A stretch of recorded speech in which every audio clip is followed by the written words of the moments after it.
Good morning. It's Father Fred again. We're in the time of transition from Christmas to Epiphany. Epiphany comes from a Greek word meaning manifestation or appearing.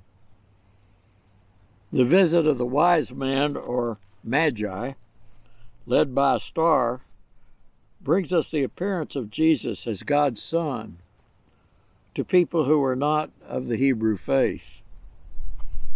Our gospel lesson from Matthew tells us that the birth of Christ was not good news to Rome's local dictator, Herod the Great. The three magi did not demonstrate an abundance of wisdom when they told Herod that the new star they were following was believed to be a sign of the long-predicted birth of a Jewish Messiah king. They should have known that tyrants hate any perceived threat to their tyranny. The good news of Christmas is that God has come among us. The good news of Epiphany is that the coming of God among us gives us wisdom and sets us on a journey into God's presence. The Magi became truly wise only after they had been with Jesus and experienced God's presence. I have made 4 pilgrimages to Jerusalem, including visits to Egypt and Jordan. It was great to see the holy sites mentioned in the Bible, to follow the steps of Jesus around the Sea of Galilee, Nazareth, and the holy city of Jerusalem. These trips took me back into biblical history. And they also taught me an important lesson about the journey that you and I take into God's presence. I learned that the real experience of Jesus, the real journey, is in our daily lives, especially here as we celebrate God as His church and as His people.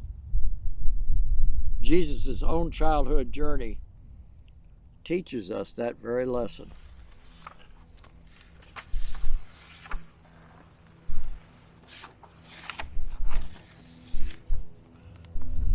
So the Christian life, to me, is a journey into God's presence. While he was still a baby, Jesus was taken by his family to Egypt in order to escape the jealous rage of the tyrant, Herod the Great. Upon their return from Egypt, the family experienced a journey similar to the one undertaken by Moses as he led the Hebrew people out of slavery 1,200 years before Jesus was born. When Jesus and his family made their exodus back to the Promised Land, they settled in the northern district of Galilee, where it was safer from Herod's wrath. By the age of 5 or 6, Jesus had already experienced an important journey into the history of God's chosen people. The New Testament tells us that Jesus is the new Moses. Moses is still celebrated today, even though he died over 3,000 years ago. Jesus is venerated and worshiped today, even though he died almost 2,000 years ago.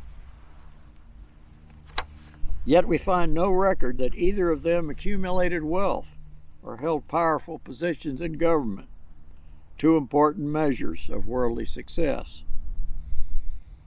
Why then are they remembered with such respect and reverence today? First, they were alert to God's presence. Secondly, they had faith and were obedient to God's call.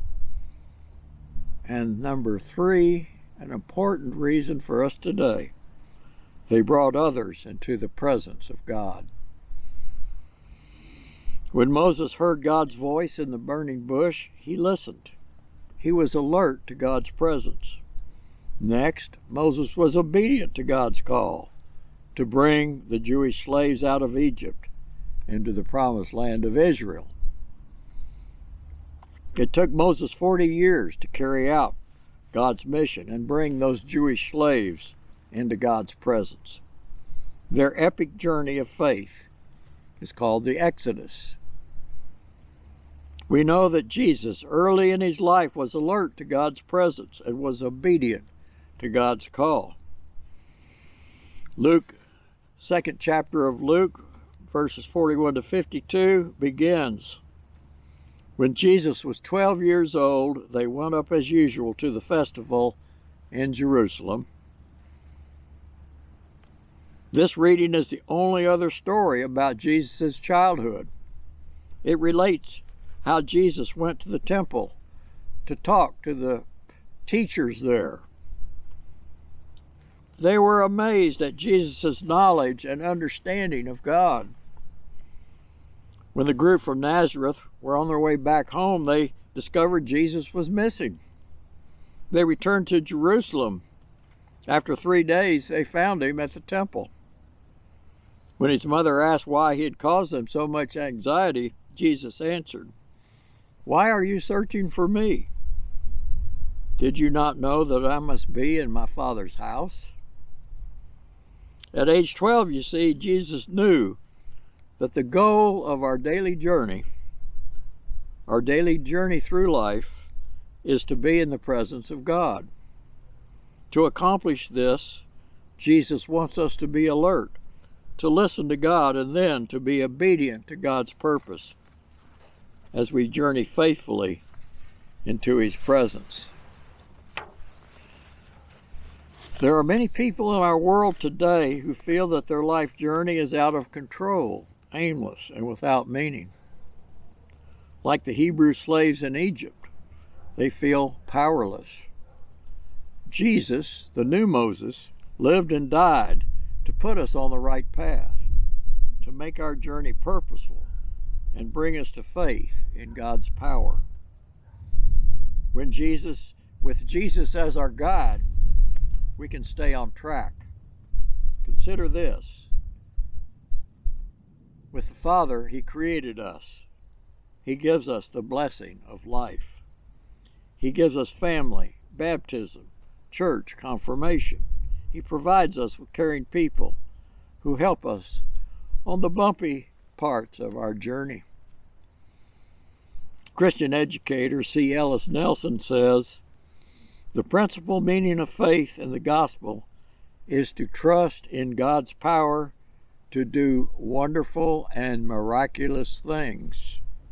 The power of God is available in specific life situations, here and now." Jesus demonstrated how faith can utilize the power of God. Jesus said in Mark 11, verse 25, "I tell you, whatever you ask in prayer, believe that you have received it, and it will be yours." Jesus gives us a journey into faith that provides purpose and direction for our lives. It is a journey into God's presence where we are nurtured and born anew in the light of Christ. The goal of our journey with Christ is to be in his presence every day of our lives. In his presence, we are free to share the journey with others, free to make Christ's church a mighty beacon of light to a broken world, free to be agents of healing to a world that is hurting, a world that needs to know about the real Christmas, the real journey to faith and wholeness in Jesus Christ. How do faithful Christians help Jesus to bring others into God's presence?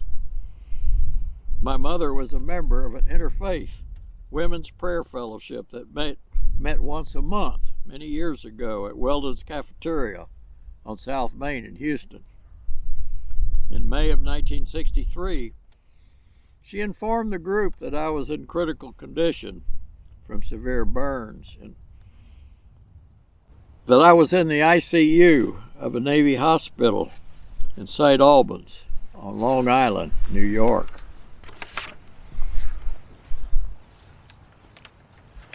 That prayer fellowship began praying for my recovery.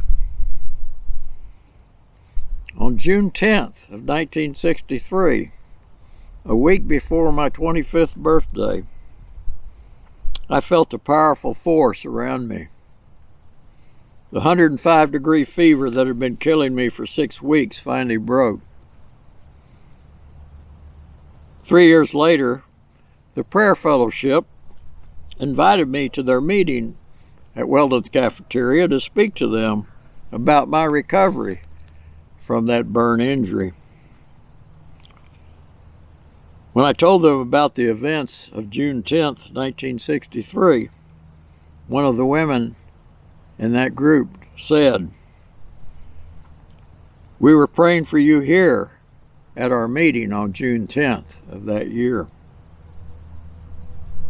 I saw you being lifted up into the healing presence of Jesus. It was a powerful vision." Those women had great faith. They were alert to God's presence. They were obedient to God's call. God gave them the power to help lift others into His presence. We are called to do the same. Thank you for being with me today. It's been wonderful. Thank you. God bless you.